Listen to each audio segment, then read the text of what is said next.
ho, Merry Christmas, Happy Holidays, and welcome to another edition of Irish Bandit Revolution. It is a very bandit Christmas for. I, as always, am your host, the one, the only, the second Irish Bandit, or I guess you could call me Santa Bandit this time around, even though I don't have a Santa hat on. Whenever I set about to do a Very Bandit Christmas special, I never really think about what I'm going to do for the special. I kind of make things up on the fly. Like for the first Bandit special, I did like a 2-minute poem reading. That was, honestly, it took me 20 minutes. I thought it was going to take me 20 minutes to read. The second Christmas special, I didn't know what I was going to do for that one. And then I kind of went into that one and I was like, let's talk about the Christmas songs that I don't like. Because I'm one of those few people in this world who actually do like Christmas songs. I've got a lot of songs on my iPhone. And I'm listening to them right now. Well, not right now, but I'm listening to them during the season. But I kind of made that up on the fly, like the very day I was supposed to film. I was like, oh God, what am I going to do? What am I going to do? What am I going to do for another Christmas special? I'll just talk about the songs I don't like. Sure. And this year there seems to be some controversy around one of the songs that I don't like. I don't care about the controversy. I just think Baby It's Cold Outside is a terrible song. That's about it. Nothing more than that. Then we went to Very Bandit Christmas 3. Again, wasn't sure what I was going to do for that one, so I just figured on the fly, let's just talk about the things about Christmas that I do like. And that's what ended up happening there, talking about all the stuff that I do like. And during that, I talked about 2 movies that I really love at Christmas time, which led me to start thinking before I started doing this episode a couple weeks ago, maybe more so than a month ago. It's like, well, I always make this stuff up on the fly when I'm doing it. Why don't I sit down and actually think about a topic to cover for the show, especially for the Christmas special? Well, there has been a debate that's been raging on since 1989. Today, on a Very Bandit Christmas 4, I'm going to settle that debate once and for all, and that debate is which movie is the best Christmas movie of the 2. A Christmas Story or National Lampoon's Christmas Vacation.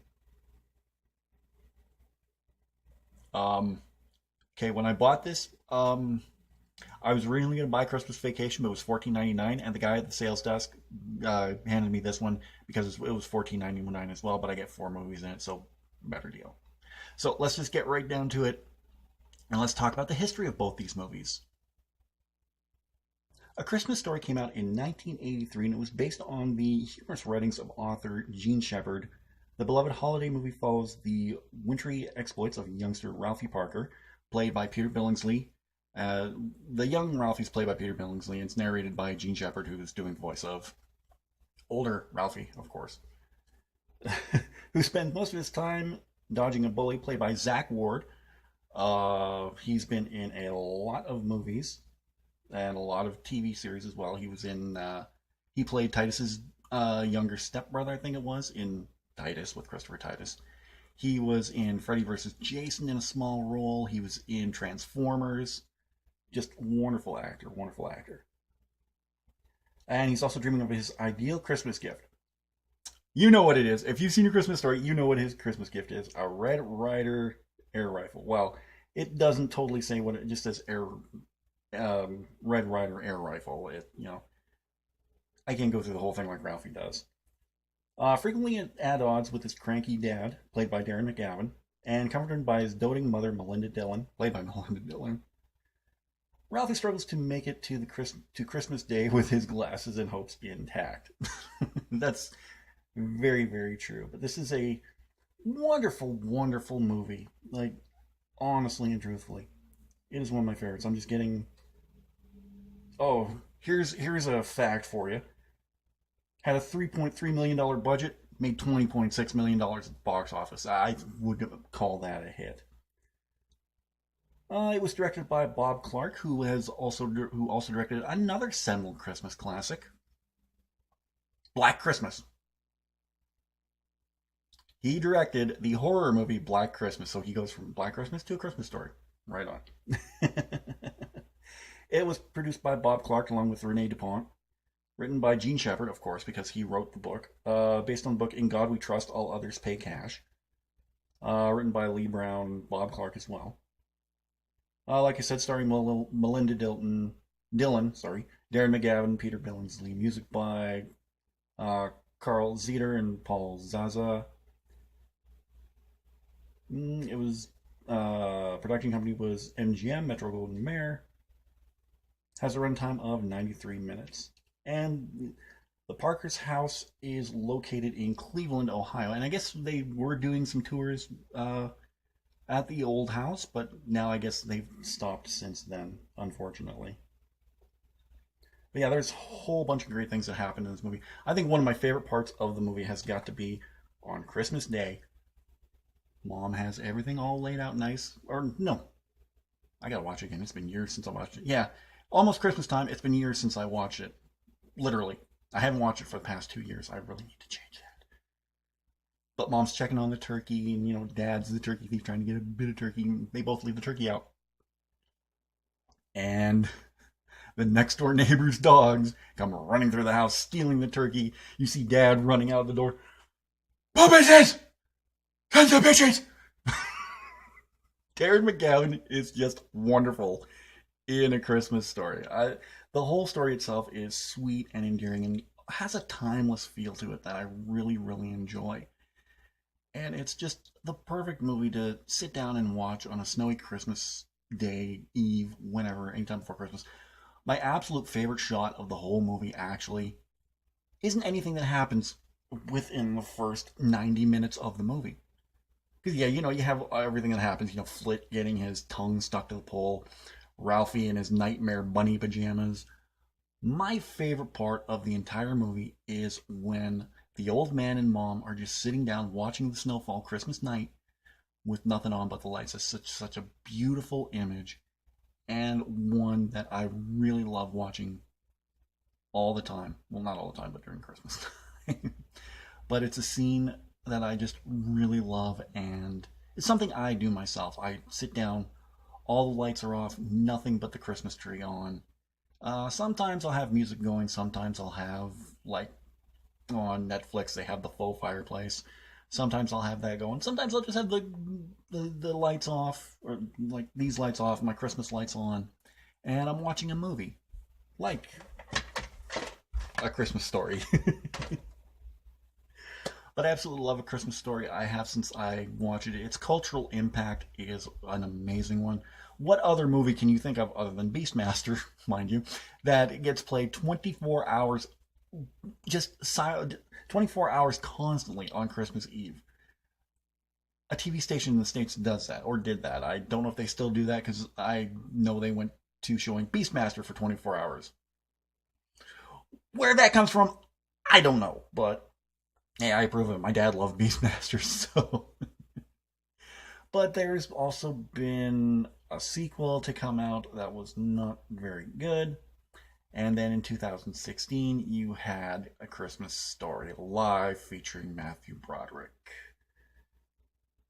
I think one of the things that really brings this movie down is the total commercialization of it, because you had that sequel, you had the live broadcast, you have all the little knickknacks and things that have come out since then. Like, I've seen A Christmas Story leg lamp ornaments and stuff like that. You can buy the leg lamp from the movie, and I think that has really kind of brought it down a little bit for me. But if you take all that out and just focus on the movie itself, it is still a wonderful, timeless, classic movie. Like, sure, it's set in the 1950s, but you can basically have this set in any time, and it would still have that wonderful, timeless feel to it.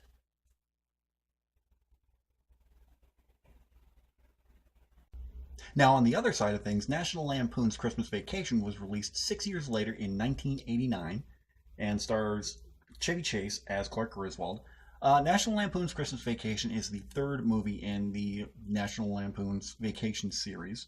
Before that, you had Vacation, European Vacation, and that was followed up by Christmas Vacation and by Vegas Vacation.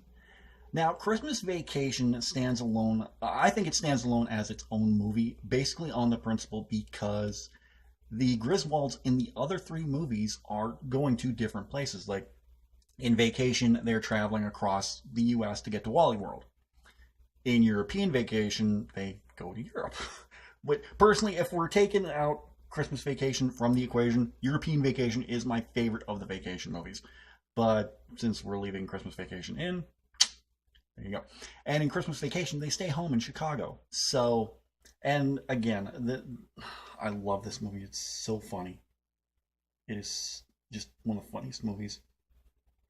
As the holidays approach, Clark Griswold, played by Chevy Chase, of course, he played Clark in all four movies. I'll get to something in a little bit here. I think he was in the most recent Vacation movie. I don't know because I haven't seen it. It doesn't look that good. But anyway, Clark Griswold wants to have the perfect family Christmas, so he pesters his wife Ellen, played by the gorgeous Beverly D'Angelo, and children as he tries to make sure everything is in line, including the tree and house decorations. However, things go awry quickly.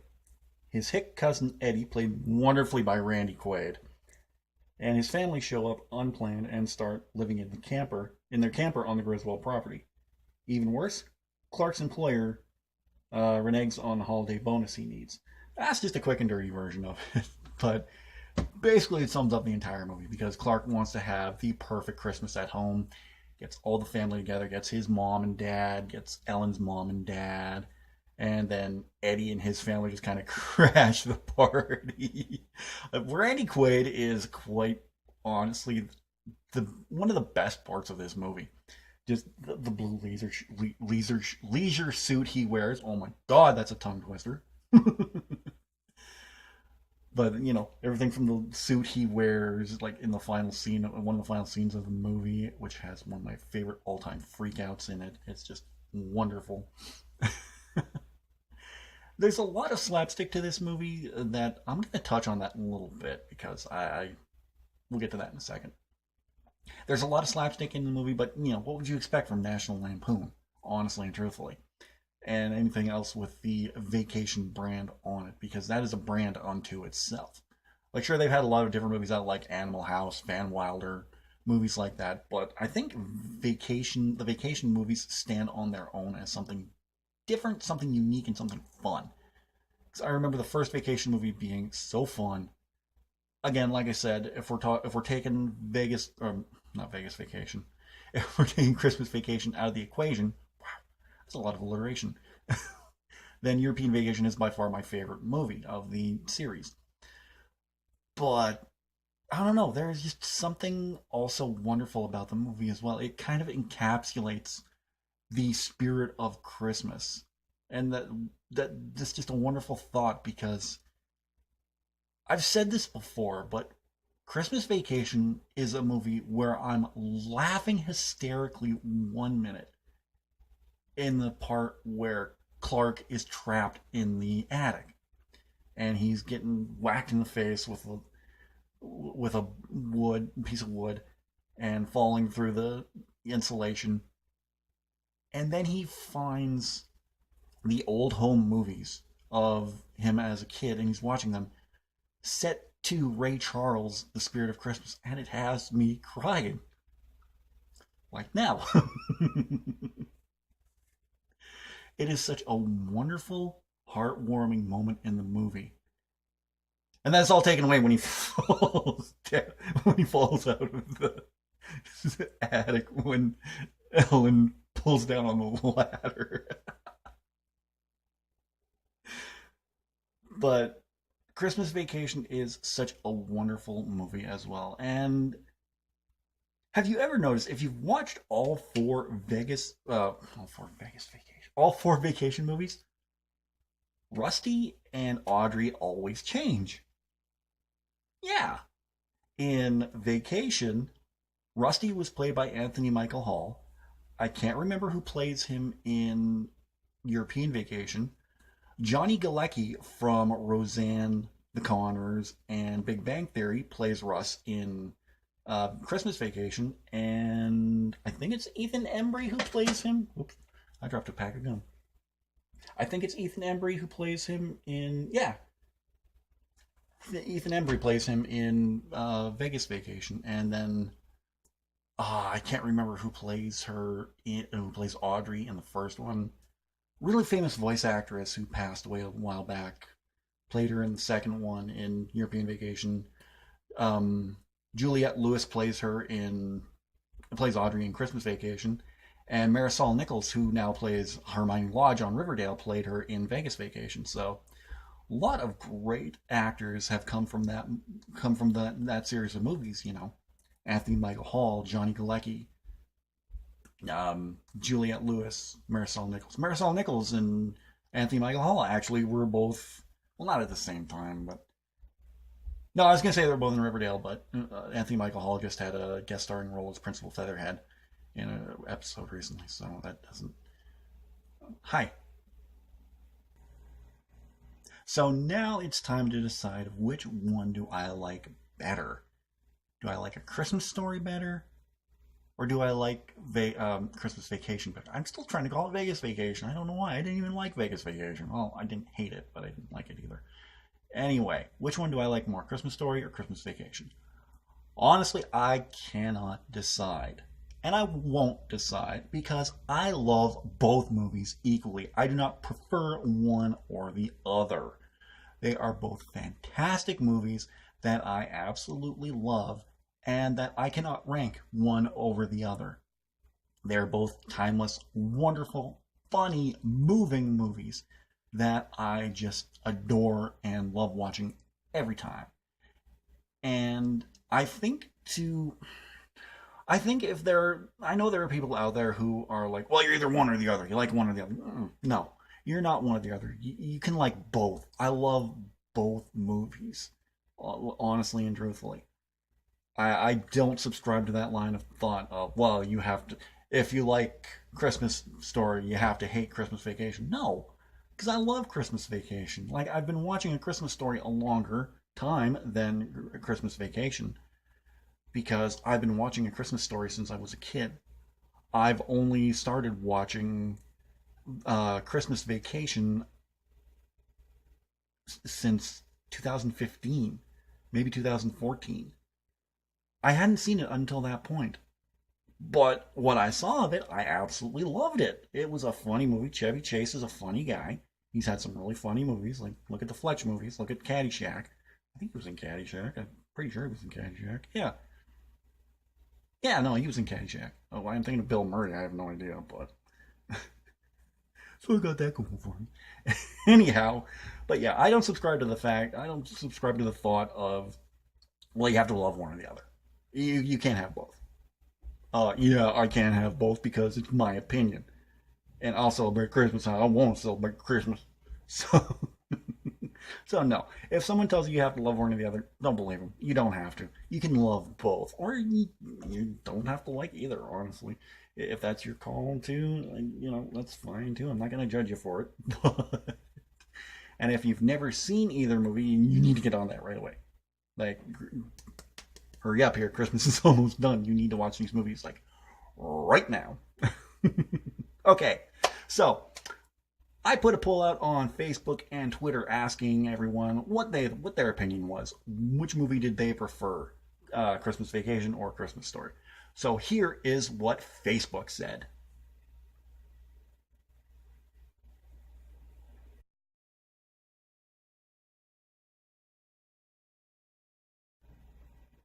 It was very, very close on Facebook. Like, you see, there was a very, I don't want to say narrow margin, but it wasn't like a total runaway for one or the other.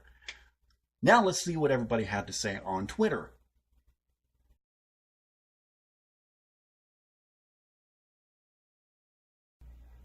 It was much more decisive for Christmas Vacation on Twitter than it was on Facebook. But overall, the majority says that Christmas Vacation is their favorite movie, and I can't blame them.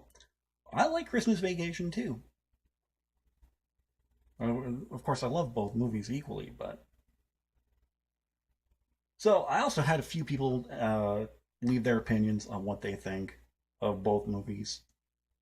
So let's get that right now. These are all coming from Facebook.